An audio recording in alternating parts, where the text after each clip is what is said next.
One of the Daily Telegraph's allegations against Sir Philip Green is that he racially abused an employee at the board level who had dreadlocks and went on and on and on at him about his hair and how awful it looked and what on earth was he doing with that monstrosity on top of his head and everything. And it struck me when I read that that was racist. That was clearly a racist attack. Yes. So personally, I can obviously Philip Green will have his own answers to that, but that's what the Telegraph alleged and that's what they printed.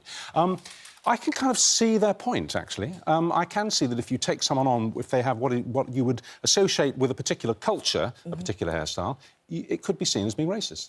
It's absolutely racist. And we have to understand that in this country particularly, we seem to allow casual racism to such an extent that it's couched under British politeness and people don't tackle it head on.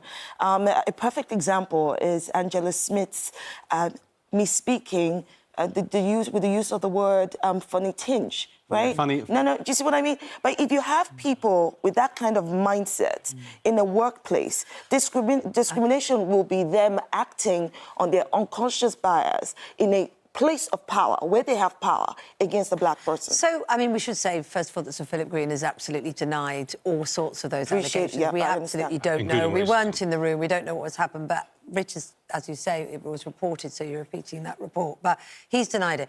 But do you honestly think people have been fired or indeed demoted, or it's really been affected because of their hairstyle?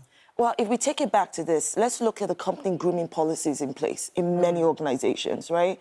It's usually very steeped in racial stereotype of black hair not fitting the concept, the perception of what professionals should look like.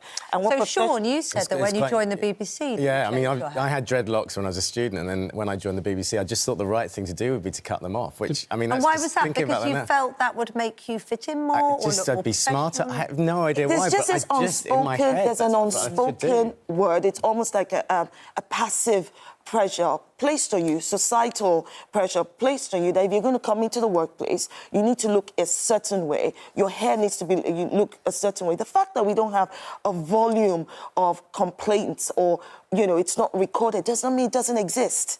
But in your case, I wouldn't say that was necessarily an aspect of racism, because, for example, if I had very long hair down to my shoulders, I would expect to cut it before I came on. And indeed, I was told to shave when I came on with stubble the last time I was on the show, because it looked, and I could see it looked a bit scruffy. I didn't mean it to, but it did. So I shaved. Is that the problem, though? What people's definition? Sorry, man. Sure, you're in all kinds of trouble. You're in all kinds of trouble. Is that part of the problem, though, that what people's definition of scruffy or not can be affected by their perception of what is smart? And very often, historically, smart has equalled a certain look. That is the thing. So ethnic hairstyles, usually held by black people, could be long braids like I have, could be twists, could be cornrow, could be afro. And there's nothing unprofessional about it. It's simply because the subjective interpretation of this company grooming policy will allow for such managers or people in such, place of power to say, well, this doesn't conform with what I think professional looks like. So I think we should have law in place. Not that we don't have the Equality Act, Discrimination Act, but we should talk about how effective Well, let's pop over the pond, then, to Trisha. Good morning, Trish. Nice to talk to you again. It's been a while. Yeah, good. Hi, Richard. Yes, it has been a while. I believe in education rather than legislation.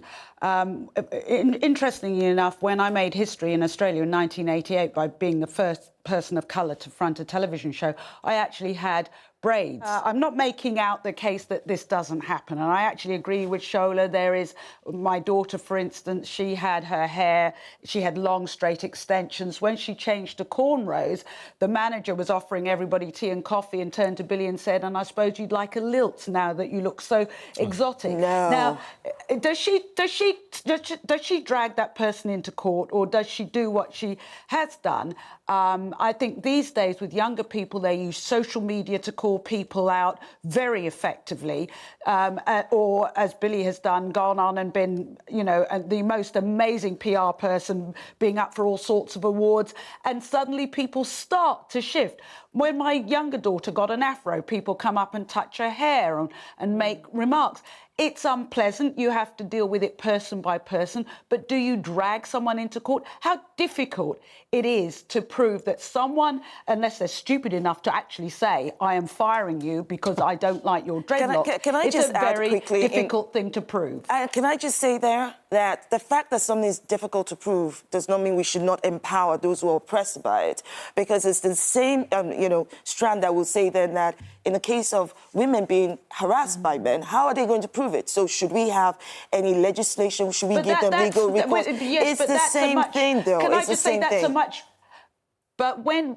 I think the difference is, and there is a difference here between New York and London. Let's take those two. For one thing, in England, I'm not saying the problem has disappeared, but amongst people younger than us, Shola, there are the rate of intermarriage and children from mixed backgrounds and the way that children mix in London, because this is only in New York, this law, is far, far greater.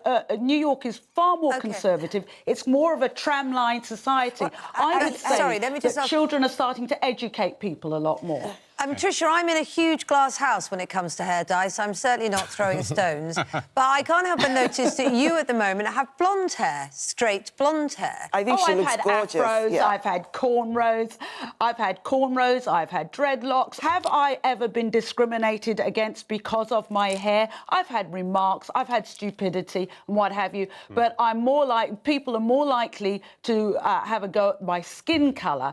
And I just think if we start, I'd like to see lawyers, I'm sorry about this, Shola, but I don't think lawyers need any more money. If you are going to spend money in legal matters, I'd like to see the people behind Grenfell. So can I just correct you there, Trisha? My position is not as that of a lawyer, but more as an activist and as a black woman. I recognise for the fact that company grooming policies do not in any way actually reflect us as black women, and that it needs to. And if we don't allow that, it means that we are permitting unconscious bias to continue. We have to end that.